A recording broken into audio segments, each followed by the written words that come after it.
Welcome back to the Pivot Point podcast, where me, your host, Jessica McGann, and my guests explore the pivotal moments that shape our lives.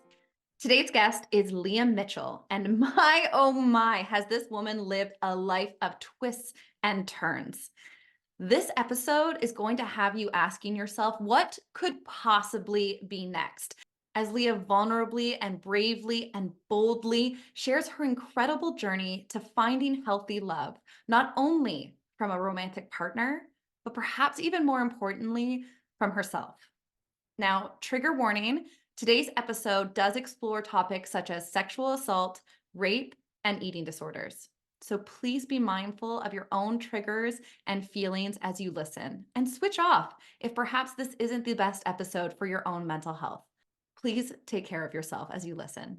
Today, Leah Mitchell is a soulmate success coach specializing in empowering high-achieving women to manifest the relationship of their dreams. With expertise in dating and relationships, Leah seamlessly blends her healing modality with an aligned dating strategy, helping single women manifest from their feminine essence and cultivate their dream relationship. Through her transformative Mr. Right Magnet method, Leah guides her clients to attract their dream man and lead their love lives with integrity and intention. Leah has an incredible journey to share with you today. So without further ado, let's dive in.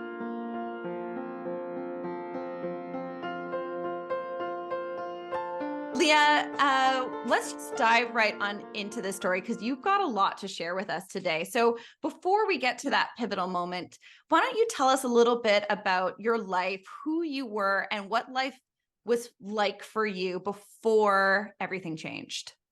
Things really kind of start back in high school. And I know a lot of women, this is when they start birth control. So for me, I started birth control and I started on, one that I'm allergic to. I had no idea at the time. In like 3 weeks, going from about, I don't know, maybe like 110 pounds to 140 pounds within 3 weeks. Changing as a 15-year-old, 16-year-old, like completely. I had like a running career, all these different things, and I lost a lot of those things in the way that my body changed so quickly, that I actually like lost a lot of the things that I love to do. 30 pounds in 3 weeks is significant. Like that's a significant weight gain. I was unrecognizable. Like it wasn't like how my face is right now. It's like if I was swollen, like extremely swollen. And it just started happening. And that's when I kind of got into the gym and I got quite obsessed with working out. Wait, did you go to your doctor though? Did they change your birth control? Like, No. were they aware that this was? He said, I warned you that birth control makes women gain weight. As if 30 pounds in 3 weeks is somewhat normal? Yeah. I'm shooketh. And I was like I ate a lot growing up. I was a kid with a super fast metabolism, very, very thin, like very thin child. So I was eating so much. And when that is the case, everyone tells you one day it'll catch up with you, one day it'll catch up with you. Everyone thought, oh, it caught up. And people are caught up in their own lives. If I look back, I'm like, how the heck did nobody realize something's wrong with me? Now, my mom did make me go and get like my thyroid checked and stuff. My mom has always been very worried about all these things, but she also didn't I didn't want to hear about it. I didn't want to I wasn't looking for solution. I was just upset. I felt like, okay, I'm just going to have to fall in love with being super strong and fit and not care about the number.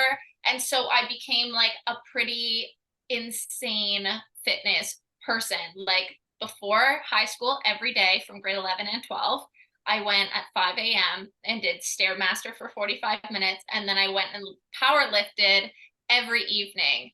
And this was me in high school. Midway through high school, I had my license and a brand new car for a month, and I crashed it.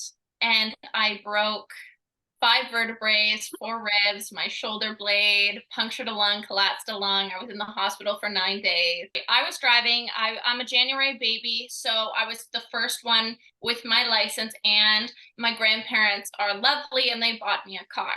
Oh. So I had only been driving for a month, maybe. So I'm like, nobody else is driving in grade 11 other than January babies. Like realistically, they get it right in the beginning.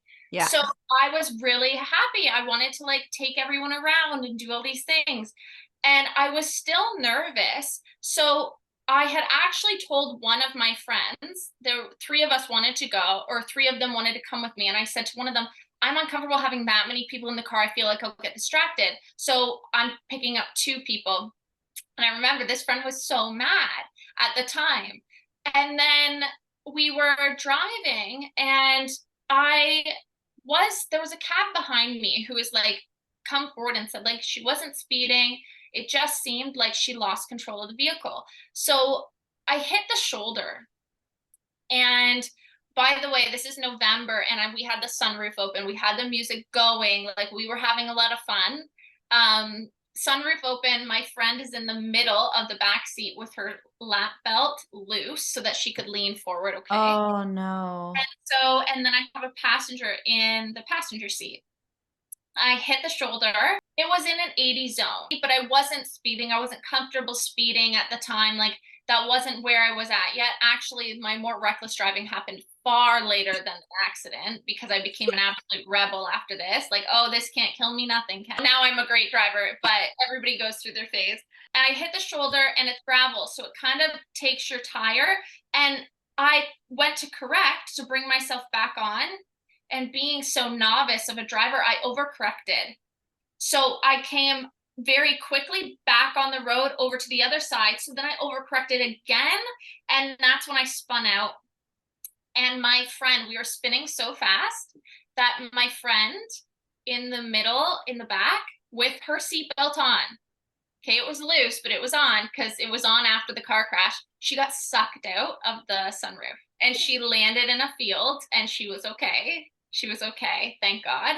That's probably the only way she would have survived is being ejected from the vehicle. It's like an angel just reached in and plucked her out.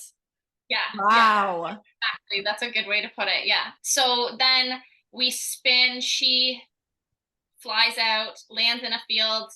I hit the ditch. Now these are like 14 feet ditches with big culverts, cement culverts.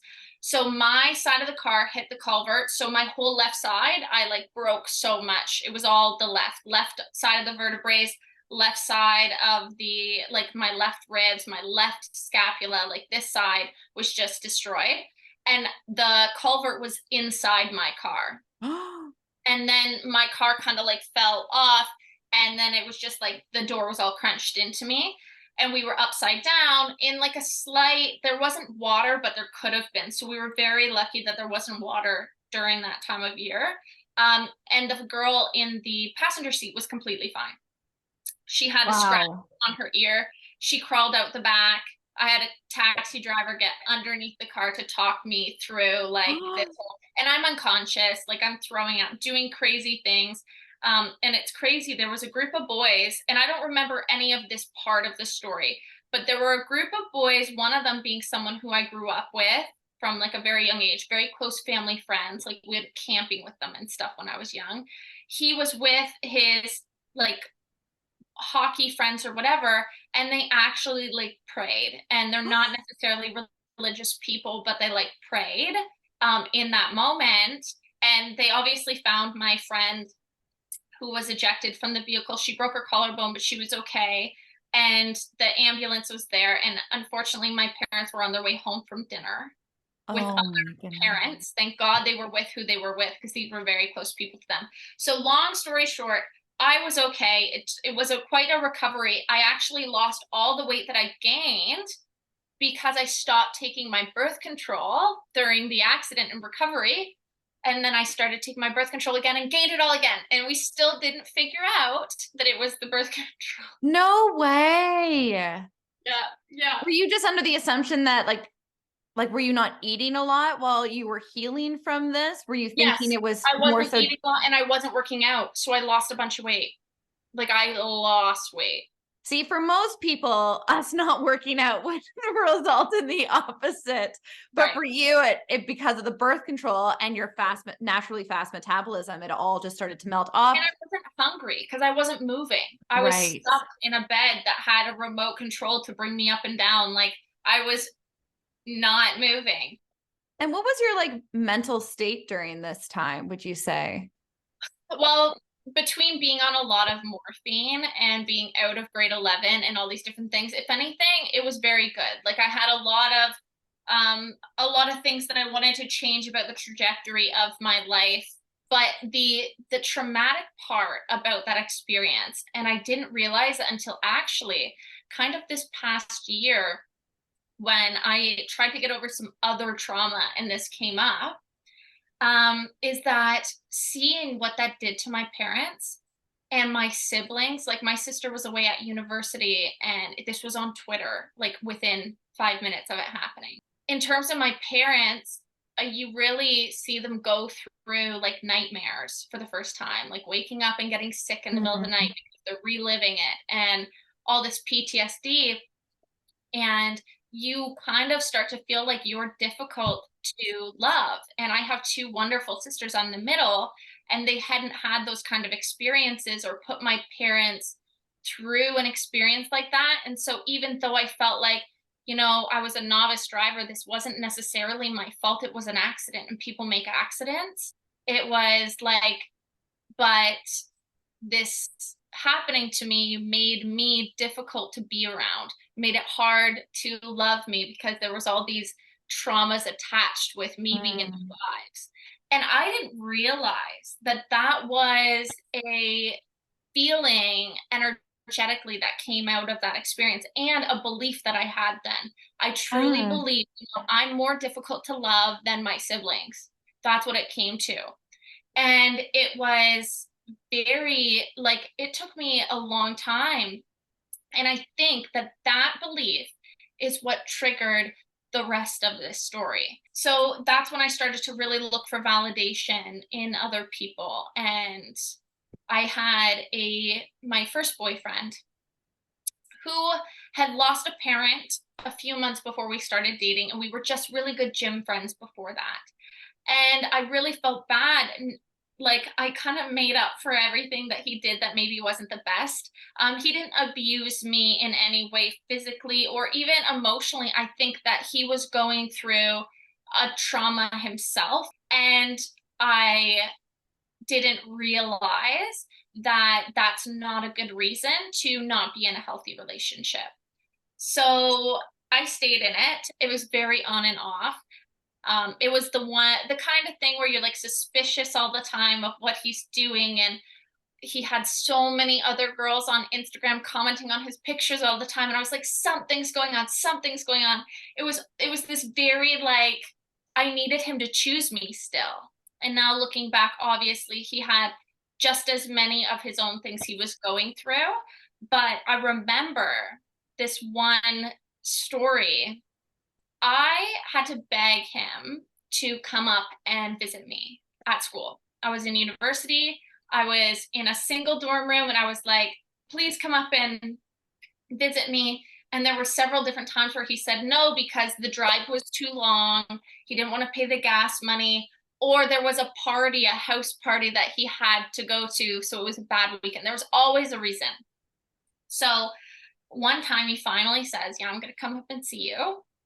And I was so excited. And then he messaged me 2 hours into his drive. It was like a 3.5 hour drive. Messaged me halfway up and he goes, the traffic's too bad. I'm turning around. And I just bawled my eyes out. Like, I'm in hysterics. I called my mom. I couldn't even get the words out. And she's like, why would he do this to you? Why would he do this to you? And then he messages me, LOL, I'm kidding. You're crazy. And I was like, oh my God. Like, how did he think that that was a joke to me? Like, how did he think that I would think that that was funny? And he did come up and we like hung out or whatever. It was fine. But that was like one of there were so many of those kind of emotional, weird experiences in that relationship. It was so on and off.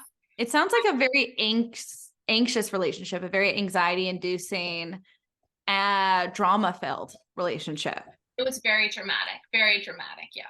I Yeah. feel like that's so, and I don't know, you haven't specified whether or not this is your first love, but I feel like those early relationships really are reflective of what you experience. At least I remember feeling that way. A lot of like turmoil and pain and wanting and denying. And I wonder how much of that is based on like the movies we watch, and how the love stories that we all see are always like this like dramatic tale of push and pull. And I know that our attachment styles definitely come into play, but for these early ones where we're just trying to figure out how the fuck these relationships work and how we find ourselves in these dynamics, I feel like that may come into play for a lot of us. Yeah, I think at a young age, we're all selfish in a big way because we're trying to find out who we are, and it's a good time to be selfish. The stakes are low. Yeah. Typically, we don't have kids yet. Typically, people aren't relying on us. We don't have big bills, so we can be as selfish as we want. And the thing about a beautiful relationship, a healthy one, is being there. The most important thing in a relationship is being there. When someone is ready to celebrate, when someone's ready to cry, you have to be there. You have to show up. And his biggest problem was showing up. He didn't come to my family things. He broke up with me during my first round of midterms so that he wouldn't have to visit my family during Thanksgiving break. Just like all the red flags, just like, oh. And how long did you stay in this relationship for? On and off from 17 to 20. So after we kind of stopped, I had been seeing other people and I was quite precarious at this point about my relationships. Like right down to like my Instagram, I was looking for validation. I was very precarious on Instagram.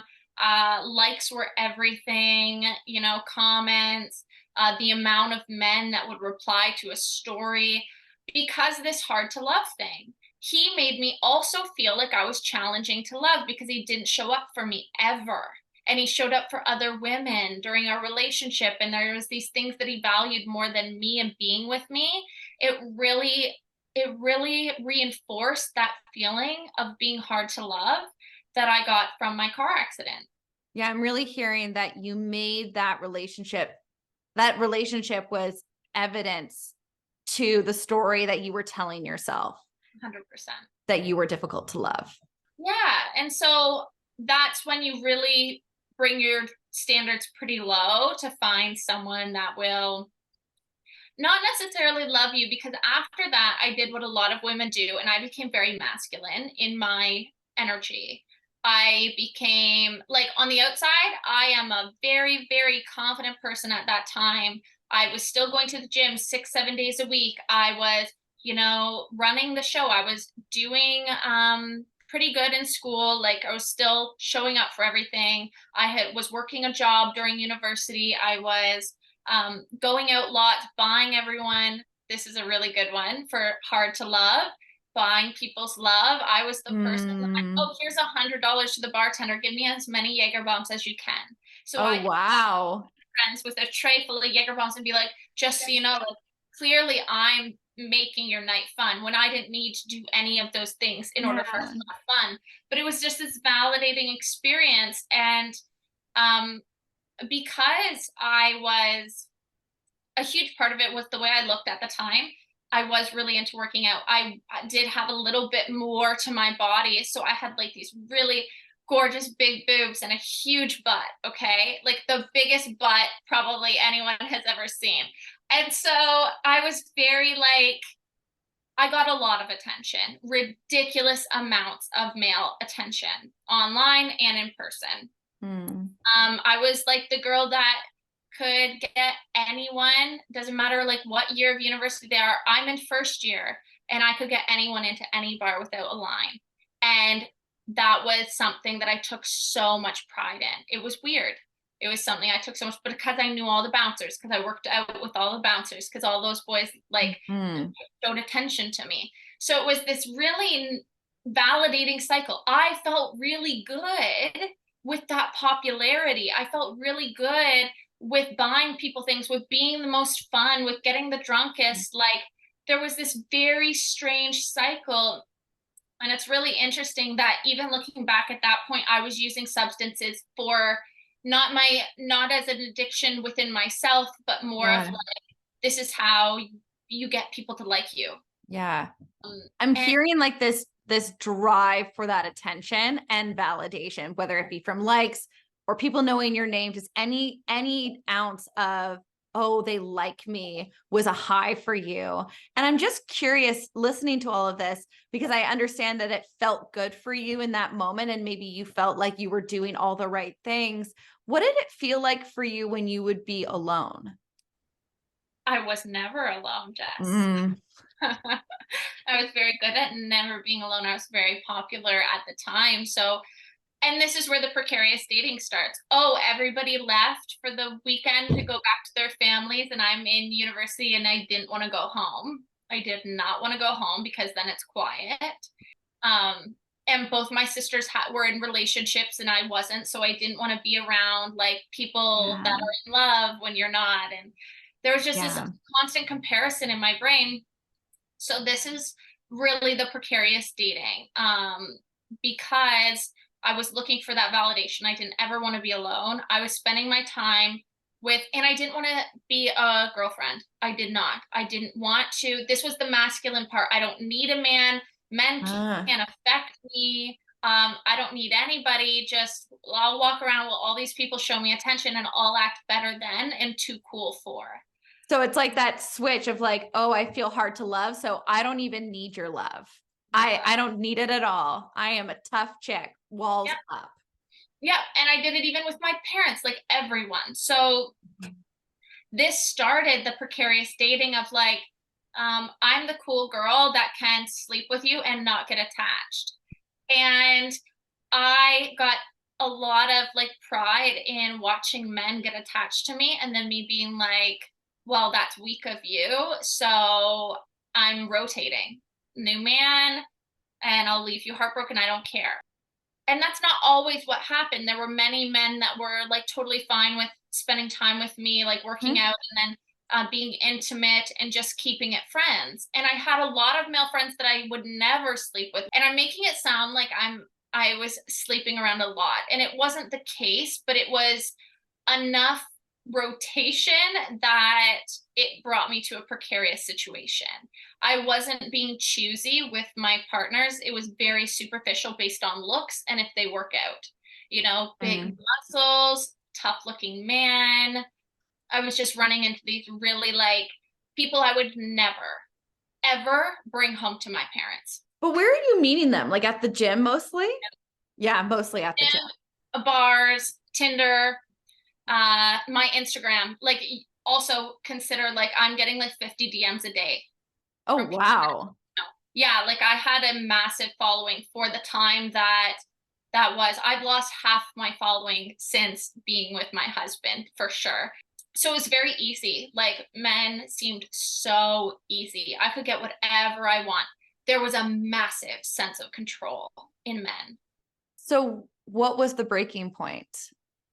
So it was getting into that group of men that were very toxic to the point where I found myself with someone that I actually somewhat like had a bit of a crush on. I had been talking to him for a few weeks, and there were issues with him, and I could see them, but I didn't care because to me it was surface level. I knew, you know, this person is never going to be someone that I'll show to my parents. I actually kept him a secret even from my roommates because I was like, I know what people think of him, you know? Mm. And so, and it's not that I didn't think those things either. I just didn't care. And so I was 20 at the time. It's a cloud, to be honest, that time in my life. I can remember the actual day very, very well. And I just went to spend time with him over at his house. And I actually verbally stated very clear boundaries that I had, because I was in my masculine. I was very comfortable being like, no, I don't do that, and I'm not willing to do it. Mm. And I had some pretty good health reasons as to why I wasn't willing to do certain things. And those were completely disrespected. And I remember, like, I just ran to his bathroom and I just shut the door, and I'm like sitting there, like, one, I'm trying to like clean up because there was like some blood for sure that was going on. And so I'm trying to like clean up and fix Mhm. myself for this situation, because I felt so vulnerable. I felt hurt. I felt like, oh my God, did that just happen? Like, is that what they call it? Is this what they Yeah. call, It you can know? be such a blur in the moment. Like your brain, as I've had a similar experience, it's like you're in a cloud, perhaps a bit dissociative, and just trying to figure out what happened, because you never ever think that that's going to happen to you, No. especially from someone that you know, or Yep. even like someone that you think you have a little bit of a crush on. Like that can add such another layer of confusion Yeah. to it. Yeah. And I actually went and like laid back down after, and we were gonna watch a movie. And Yeah, because you don't want to believe that you're not safe. I'm laying there thinking, I'm about to sit here for 2.5 hours? Like, no way. And so I just got up and I grabbed my stuff and I just walked out of the house. And I walked into my car, I drove myself home, and I sat there and bawling my eyes out, thinking, once I got home, it really hit what happened. And I had a roommate home, and I told her what happened. And I'm like, I don't really know what I'm supposed to do. And then I called one of my friends, the friend that actually was ejected from the car, because she was a very good friend, and she still is a very good friend. And so I called her, and she had all the deepest sympathies for me, which was really wonderful. Her reaction was Mm. probably the best part of out of all the reactions.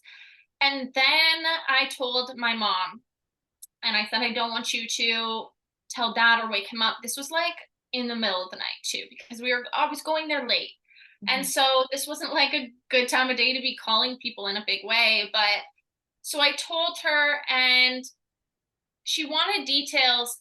And it was just, you can't really put it into words right after, and you do dummy down the situation when you're talking to your parent always, because it is really hard to say to your parents. Mhm. And you don't want them to know. Realistically, you wish that they could spend their whole life not knowing, but you need your mom sometimes. And that was the case. And then I called the cops, and they came, and I asked for a female cop. I was studying criminology at the time, and I really made a point in that class of being like, if this happens to you, you need to call the police. Like, it's very, very important that you ask for a female police officer, have people come. It's totally different nowadays than what they're describing in these essays that were written in the 90s. And I made a point of that because I didn't want another girl in this class to be like, oh, so if it happens to me, don't do anything, because you need to be able to have the option. I think that's so important. And they broke down the options. This female cop took down everything, and the male cop was far more concerned. Even she was really great about it. But again, female cop, she's in her masculine, her ability to show sympathies around other male cops and stuff that might actually put her in a feeling of being like weaker. Um, and so I found that the male cop was actually far more receptive and cared a Mm. lot more about the details of my story. So I talked to him, and he said, okay, so here's what you can do. You can not do anything.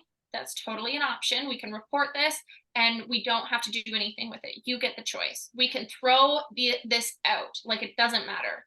What you want to do is what matters. We can go over there and we can charge him, and we can charge him with rape, and then there will be court proceedings. Now, I want you to understand, court proceedings take at least a year in Canada. This will be something that you will deal with for 3-4 years. And then to prove, and he's like, you have an advantage because you were completely sober. I will take you down to the hospital and you will get a rape kit done. Then we can prove that it happened to you. But you said it was pretty quick. So if he didn't like basically finish, like if he didn't, have that chance, it is a lot harder with the rape kit to tell what's happened. And so he was very honest, and there was nothing wrong with anything he said, because he was like, an advantage to your case right now is that you were completely sober. So your testimony is, they can take it for real testimony. And he basically went over everything with what would happen if I wanted to press charges, the step by step within the next 48 hours and then the next like 2-3 years. And it was great because I got a really big look, and he said, and then there's something else I can do. I can go over there and I can scare the shit out of him. Please tell me you said, yes, do it. Do it. and I'll leave it at that. And I'll call you and I'll tell you what happens.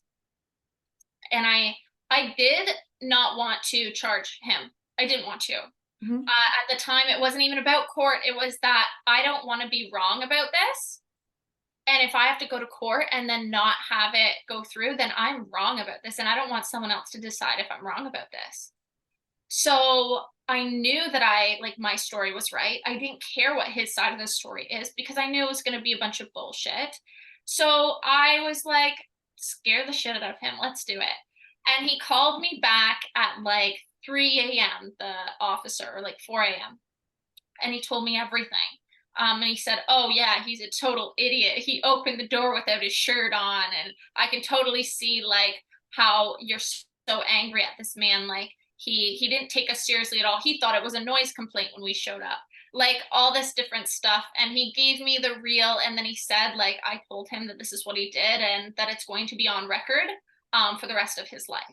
And that she's not pressing charges, but we know. So if any woman ever comes forward, she will be contacted to bring her case forward as well. So then you'll be at 2 cases against you. Wow. So better not do it again. And he said, and that's true. Like, this is on his record, that a woman didn't press charges in a rape case.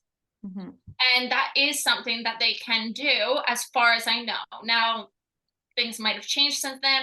I don't know how valid all information is, but that's the information I got. So if anyone's wondering, like, what's that process like, that is what the process was like for me. Yeah. So after that, like, hard to love, now when I do get love, it ends up hurting me. The sense of control that I needed, like, birth control, changing my body, was the first bit of like, oh, I feel like I don't have any control. Car accident, feel like I don't have any control. Rape, feel like I don't have any control. There was the realization that I was not going to be the same woman ever again. Like, I'm going to see the world through a different lens, through a lens where you have been sexually assaulted because you're a woman. Not from anything else, but because of your gender, because of something that, like, I didn't want to change my sex, my biological sex. The reason why was because of that. In a lot of ways, I was more likely for it to happen to me. And there were statistics, and I was studying feminist epistemology at the time. I knew I had read cases on cases on cases of this happening to women. And I never thought it would happen to me. And then it does. And that's really kind of where it brought me to, okay, something has to give here. And that I struggled with a lot. And the resistance that I built around having to change, because actually a few weeks later, I started dating someone. After your assault. Yeah. Because I didn't want it to affect me. I wanted it to be like, you were like, I'm okay. I'm okay. I'm just going to be who I've been. I'm just going to go back to what I've been doing. There's nothing wrong with me. Yeah. Yeah. Nothing wrong with me. It wasn't my fault. So there's nothing wrong with me. That's where I went. And that's how I proved to myself it wasn't my fault at that time, was let's act like it didn't even affect me. Wow. Like I just want to point out that experience of feeling so changed after a trauma is so normal. It's actually something very similar to what I experienced, of like, you are one person before your trauma and you're someone completely different afterwards. It changes us on like a chemical level. It's really normal. Now, I know that your pivotal moment was deciding that you were going to change this path that you're walking on, this path of needing to prove that you are worthy of love, promiscuity, needing this attention. Do you remember that moment, like that actual moment where you were like, I can't do this anymore? I was like waking up in the middle of the night, calling my parents because I couldn't, not waking up, calling them at like 3 a.m. because I still hadn't slept in like 3 days. I, I was having extreme pain in my uterus. I had undergone, and like post sexual assault, it's very difficult to go through the medical industry after that, because it was specifically my uterus that was like hurt, hurt, hurt. And if you are like me and you love energy and understanding energy in the body and chakras specifically, like this synchronization of your chakras. So the sacral is where your uterus is. And the sacral is specifically the feeling of guilt when it's unaligned. So I felt very guilty that I somehow provoked all this into my life, that I was hard to love. There was so much guilt growing up with post like car accident. So that I was like experiencing extreme pain. I'd be in the middle of class and I just start sweating and shaking, and my uterus was hurting, and it didn't have any correlation with my cycles as far as I could tell at all. I went to a gynecologist. I had like internal, external ultrasounds back to back for months. I went to the ER several times. I got told, it's probably your period. It's probably period pain. So I'm still searching for some control. This isn't even the pivotal moment yet because I'm searching for control over my body again. I feel like I've lost control over my life because I was raped, and then lost control over my body because I have no idea how I'm feeling. And I was bulimic at this time, and it wasn't based on my body image. I was, I was a lot of for the most part, proud of my body. For one, everyone loved it. And two, I could lift really, really heavy weights, and I felt very, very empowered by that. So, but because I met this boy at the gym, I really got nervous going to the gym. So I pulled back from going to the gym as often. I only went to the gym if I had a male friend to go with. There were these weird things that I had started like picking up. And my bulimia, actually, I want to describe this only because if other people have experienced this, understand it's a trauma response and it's not an eating disorder. So food comes with control, right? You control how much you consume. And so I would binge to get some serotonin, to get some endorphins in my brain. I would binge eat different things that were like really sugary and really delicious, so I'd feel good.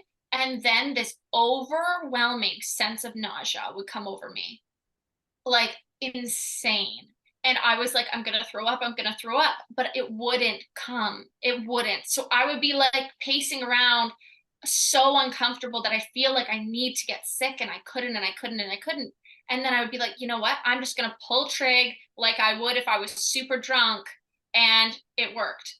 Immediate, I think it's oxytocin or cortisol. No, it's cortisol. When you throw up, you get immediate cortisol. That's why everyone immediately after they throw up, they feel better.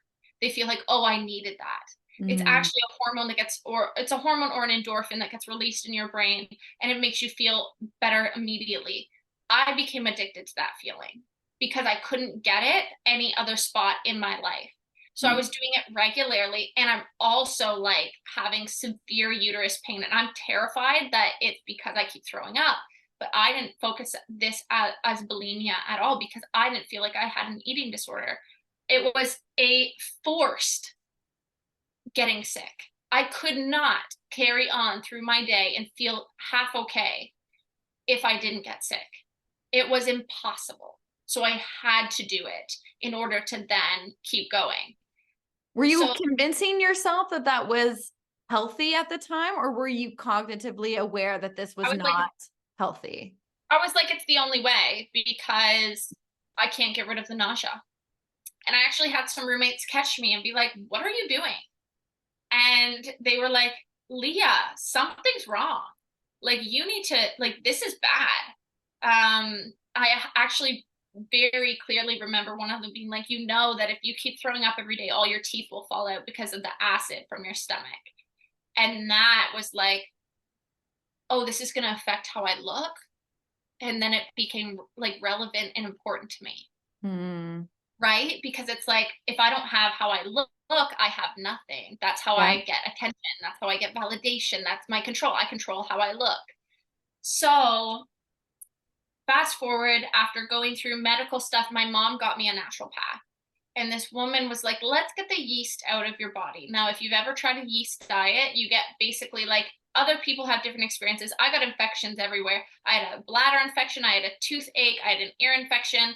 The yeast was like coming out. The toxins were coming out. And think about all that trauma. There was a lot of toxicity in my body at the time. And so I started getting these big facial acne sores. And this was from cutting yeast out? You can look it up. It's called it's yeast die out. And it's a diet that you can do. And so she wanted, when she tested my body, she was like, oh, we got to get rid of some of this. And so she didn't know, I don't think, that that could happen. And so she didn't prepare me for that. And so now I look like my face is like blemishing on blemishes. This is April. I've moved home from school for the summer. And it was like really taxing on my mental health that now I don't even look like, I can't even put makeup on and look nice. Like I was at my end. And so then I went to her and I was like, after what happened, I can't do this. Like, I cannot deal with this. This is too much. And she said, okay, I know this woman and she does energetic healing. And my pivotal moment, I don't think, was in my pursuit of feeling better, because you get to a point where you don't really have a choice. Mm-hmm. You need to start feeling better. So I was communicating with my mom on what I was going through. I hadn't told anyone that I was like bulimic or anything. But I was trying to feel better because I just couldn't do anything else. Mm-hmm. And I met this woman and she taught me how to get to an alpha brain level, which is basically, we're in beta brain like 90% of the time. It's the logical side of your brain. And it doesn't work with trauma, because if you try to figure out trauma, you will probably just be more traumatized by the result. Like, there's no reason that this happened to me. There's no reason that I got in a car accident. But logic, the beta side of your brain, looks for reason. So I got into the alpha, and it's a position of neutrality where you can get access to your subconscious really easily.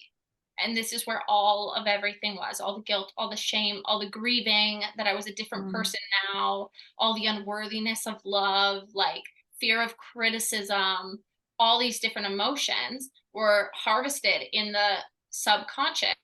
And it was rendering everything that was in my life as an absolute threat to my life. Like, you're going to die if anything goes wrong. So I met this woman. You're living in a constant state of survival. Yes. And I had one session with her, and I never experienced bulimia after that. And I never experienced my uterus problems after that. And to think, like, no medical practitioner asked me about my mental health. And was this all from like a talk session, or does she operate kind of like a Reiki practitioner in terms of energetics? She has a healing system called kinetic divination. She's created this based on different modalities and how she understands the brain, inspired by like the Silva method, inspired by muscle testing and kinesiology, inspired by the way our imagination can access our subconscious, and this alpha brain level. And this is what I practice now with my clients. I'm certified in this now. So I met her, completely changed my life. So she was this pivotal moment for you. Her healing modality changed your life significantly, is what I'm hearing. Yeah. And maybe not even her specifically. She's a wonderful, wonderful woman. And I worked with her for a long, long time. And then I learned her healing modality because it's so incredibly powerful and effective. But I think the pivotal point was that feelings aren't facts. How you feel about something is not the facts of the situation. And actually, the facts that they don't count if your attitude is right. So nothing actually disadvantages you or advantages you. You get to decide. And when I hit that, don't trust your feelings because they're the first reaction to everything and they don't actually tell you what's happening in a situation, especially if you've gone through trauma. And then, hey, guess what? You get to decide how this affects you. That was life-changing because now I can take control, even though I can't control who comes into my life and how people choose to treat me. I can control what I do about it. And that power that I now have that I get to share with other people about things are going to happen to you, good, bad. You get to decide what you do about it, what the next step is, where you take it. Does it make you a victim? Does it make you a warrior? Does it empower you? And it's crazy because I met her in May of 2018, and I started doing the alpha brain method and doing the healing with her kinetic divination. And I had maybe 2 or 3 sessions because I was doing them bi-weekly. And I was in a ton of debt and she was very expensive for me at the time, being a university student. You studied social work in school, didn't you? I studied criminal justice and philosophy. Oh, criminal justice and philosophy. But when you talk about this, because the power of choice is so important to recognizing, and I bring that into my work too. Of we are not our thoughts; we are the observers of our thoughts, and we get to choose which ones we give power to. And I just want to reflect on it. This work is not about ignoring trauma. Like obviously, there was trauma that needed to be processed. It needed to be acknowledged. It needed to be felt through. It wasn't going necessarily in that moment, oh, I can just choose to ignore this. I can just choose to pretend like this didn't happen. I can just choose to not give this power. That's not what you're saying. You're saying is you have to heal through these things, and then you get to choose how you want to tell this story. Is it that something bad happened to me and it's my fault and I am a horrible person? Or is it this happened to me and it's not my fault? Like you get to choose what that narrative is for you. Yeah. And it also needs to be understood that you don't get to choose at every point. Yes. I didn't choose what had happened to me, which is super important. And I didn't choose that I got bulimia after, that I let it like rampantly. This had to happen. Now, at this point, I believe truly that everything is perfect. And it's a crazy belief to hold. And it really challenges me at times because sometimes I sit back and I'm like, I still am dealing with this. How the fuck is that perfect? But this woman working with me in May of 2018 is when I met her, and I wanted this man. And as I said, I had some really good male role models in my life. June of 2018, I met my husband. A month later, after years and years and years of spending time with toxic men, years and years and years of surrounding myself with people that it was just for validation, that were not nice to me, that were not kind people. And and very quickly I attracted a high value, good man and was able to put a lot of that behind me. In what ways has Jordan shown up for you differently than those toxic relationships? How did you know that this was different?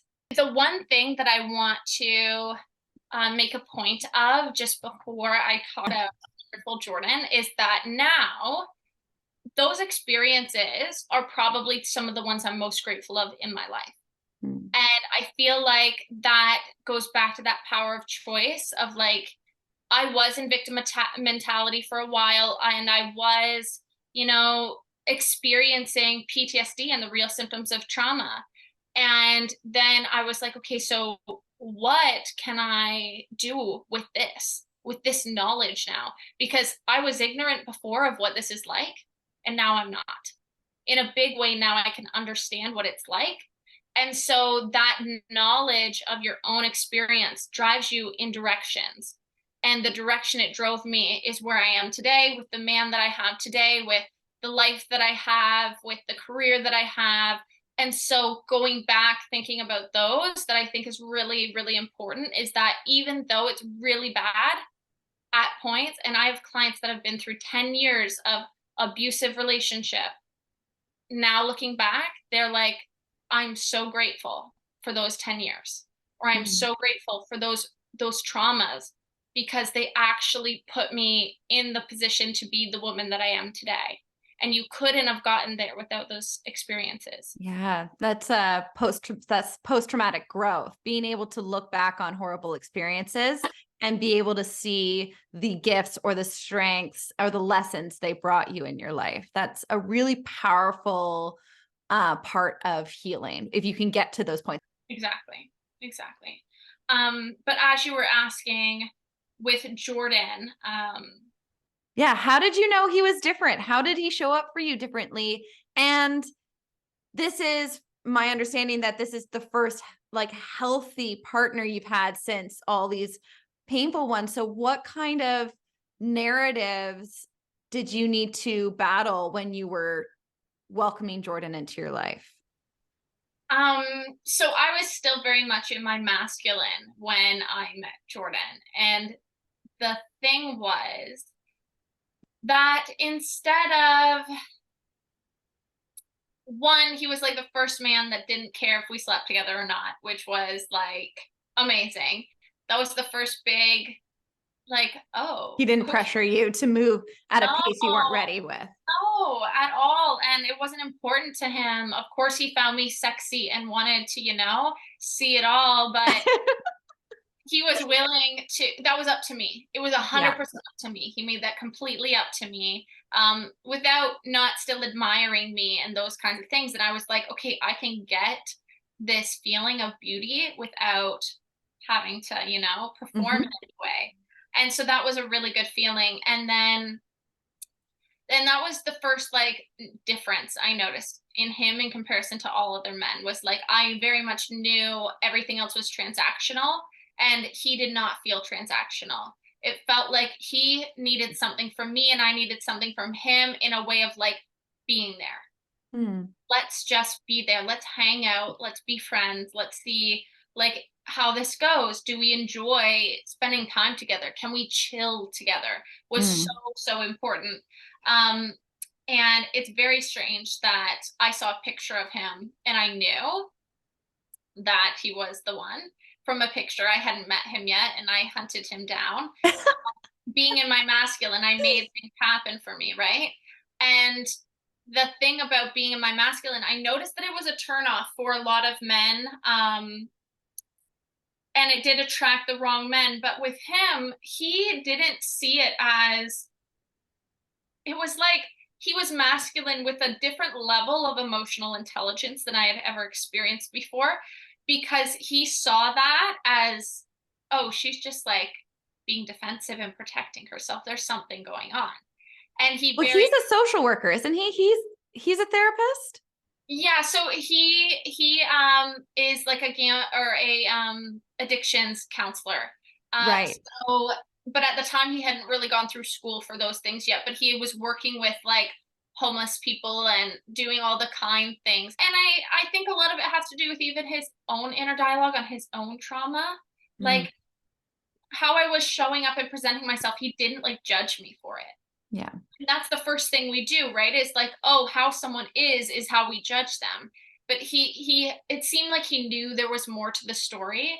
And it seemed like, and even now, like looking back, he would not date me for a full year, because he's like, one, I'm not ready for commitment, and two, there's something, like he wouldn't tell me because he didn't want to ever hurt my feelings, but there was something about my harshness, about my masculineness, that wasn't compatible for us. Mm. He couldn't show up and be an empowered man if I was trying to also be the empowered man. And so it took me learning, the way that I'm even going about this relationship with this man, something isn't right. I'm doing something that isn't getting me what I want. And it was that I was not willing to be vulnerable in front of him, in front of anyone.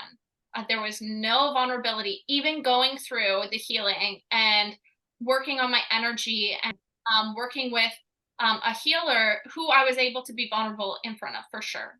It takes time. Like, it's not like you can do one session, then suddenly you're like healed for everybody forever and always. It is a Exactly. practice. It is a practice of choosing to trust. It is a practice to believing those new thoughts. So it totally makes sense that you weren't able to immediately just be the most vulnerable human being. Well, exactly. And if I was in a good mood or a bad mood or whatever, he would just be there.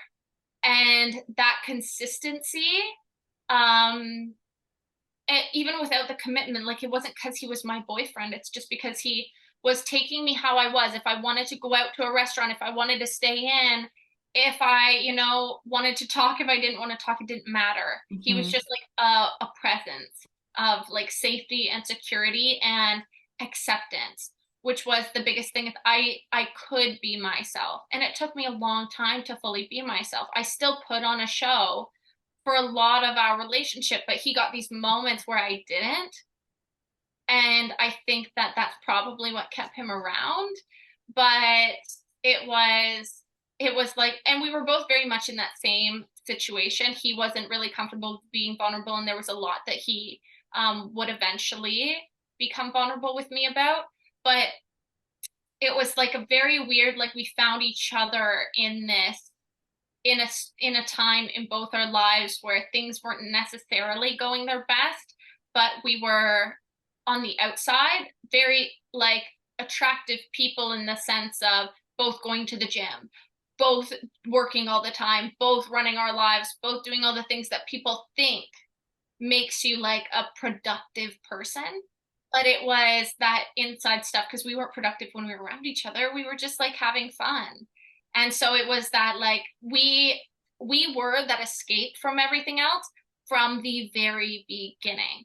And even now, like in my relationship completely, I work really hard all day in my business and I absolutely love my business. I love my family. I love all these wonderful things in my life. But my favorite thing is decompressing and just being around him, where it's like we're not focusing on our future, we're not making plans, we're just together, because that's when you're like able to be vulnerable, that's when you're able to admit that things aren't going your way, or like none of it, and just laugh about the dumbest stuff ever, and that was something that he was in a time where everything was serious, everything was healing, everything was a step forward, everything was getting better at school, having a better job, impressing my parents, things that I really cared about. With him, it was, hey, like, can we smoke a joint and watch something funny? And that accepting me when I'm not performing, the biggest difference in the relationship. And that a lot of women that are in their masculine, they don't see that that's coming for them, but 100% that's going to be their pivotal point as well in relationships, is meeting someone that they don't have to perform in front of and that they feel completely safe when they don't perform in front of them.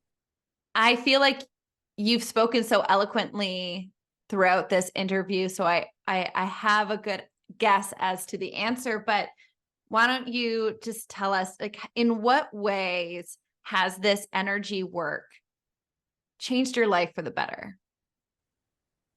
So, yeah, the using energy, I mean, I did it before I got on this call because I wanted to make sure that I could show up super authentic and genuine.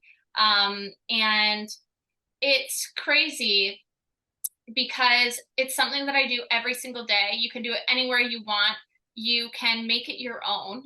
The reason why, so I got out of school, decided to not go into psychotherapy, which was my plan, because I did psychotherapy, and there's nothing wrong with therapy, but I'm a very forward, productive person, and talking basically like rabbit holing into my past is not productive for me. It actually leaves me feeling a lot worse and heavier. Whereas coaching and releasing through energetics I was able to feel like, oh my God, a huge weight is lifted. And now what can I do to help better my life? Because I've always been concerned with bettering my life. That's what made me meet this woman in this really roundabout, weird way. And it was always like, this can't be what it is. Even though I'm living in it right now, this can't be what it is. So the energy work, it's easy. Anyone can do it. It's about getting out of your head and into a space where you can communicate with your subconscious, and release things that you didn't even know were there for a very, very long time. Like I healed that hard to love thing this past year, and that happened to me before 2018. Like that started getting bad in like 2015. It takes So, time to heal. right? And your subconscious isn't going to show you everything because it still needs some things Mm-hmm. to hold on to. It feels very unsafe, and you also might not be ready.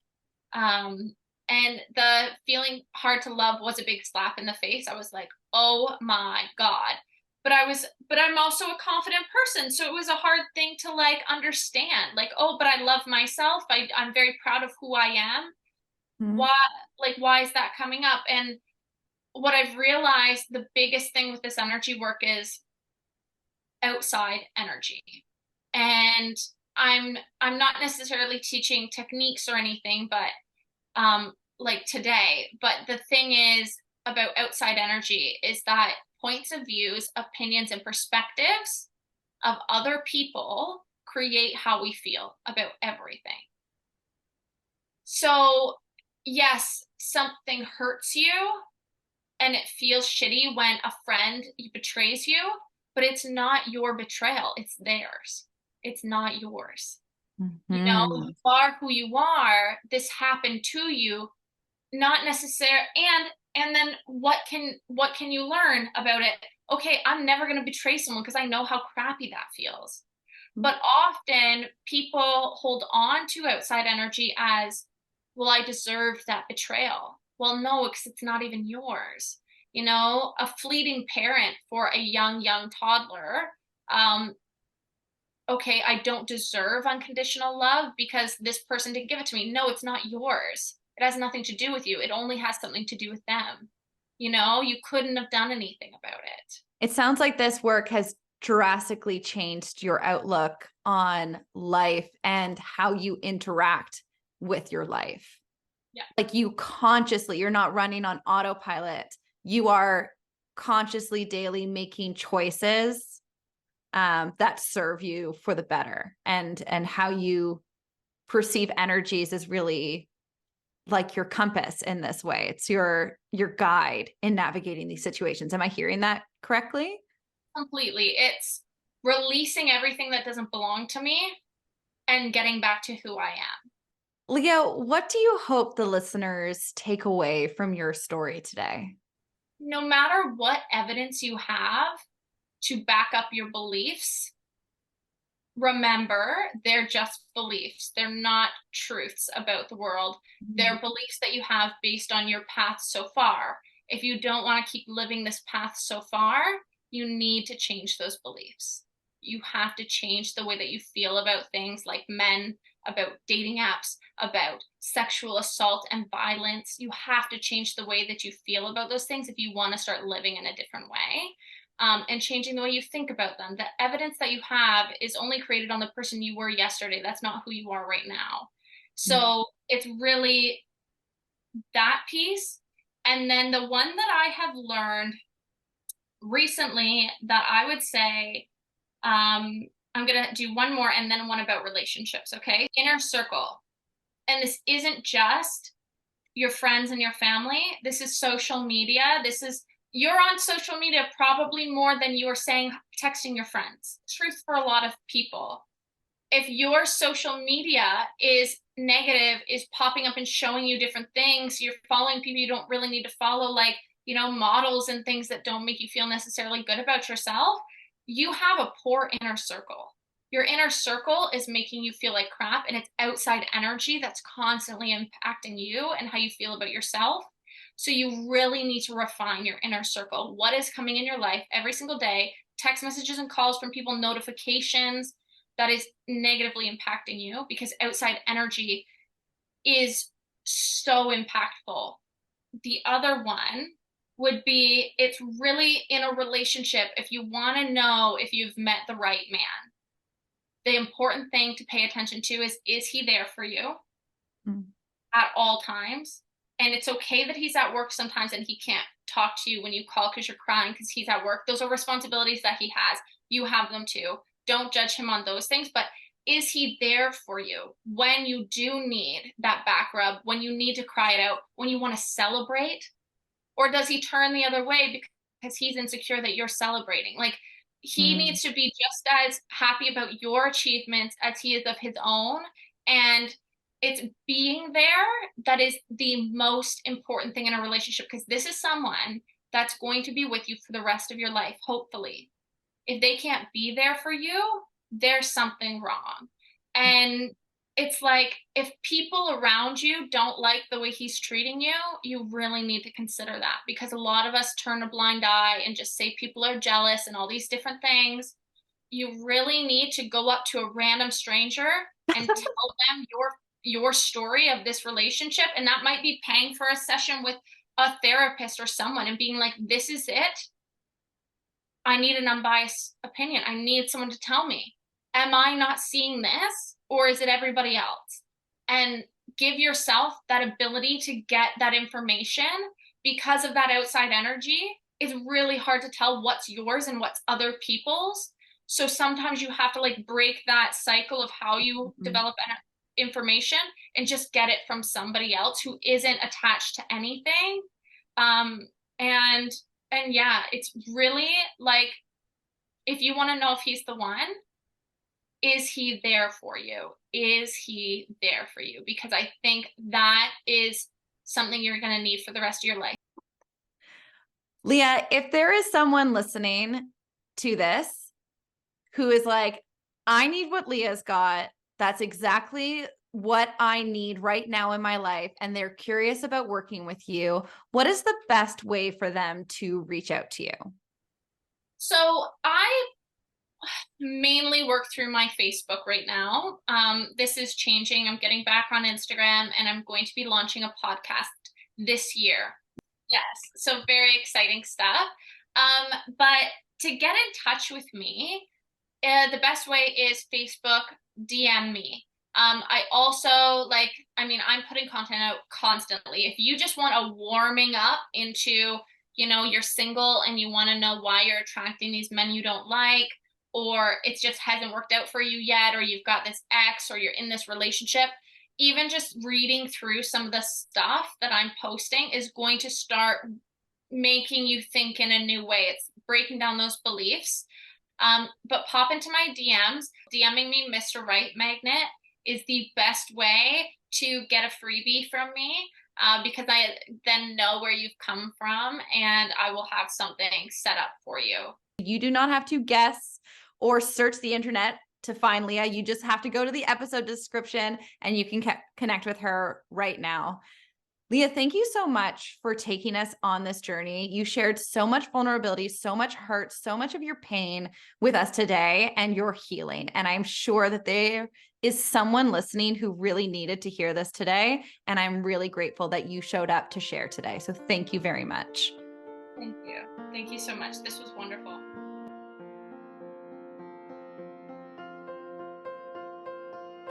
If you enjoyed today's episode, please consider liking, subscribing, and letting us know your thoughts in the comments below. It truly means the world to me to hear from you. New episodes will be available every Saturday, both on YouTube and wherever you get your podcasts. And if you would like to learn more about my work as a coach, today's guest, or have a story that you would like to share on the Pivot Point, check out the episode description for more information.